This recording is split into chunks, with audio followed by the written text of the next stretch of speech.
Cooking with me. Cooking with me. Doo-ba-doo. Hi there, and welcome back to Cooking with Me. I'm me, and I hope that you are you.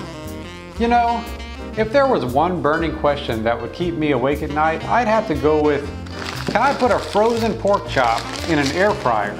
Well, today we're gonna find out. Now this is one of the thick cut pork chops. I would have to say about 1.5 inches at least. So, if this thing was thawed, I find that it works very nice at about 15 minutes, but since it's frozen, I'm gonna try it for 22 minutes and see how it goes. And flip it halfway. Looks pretty good to me. Pork chop! Till next time. Well, the word on the street is, if you comment on this video, you'll be the talk of the town. If you subscribe, all of your dreams will come true. Till next time.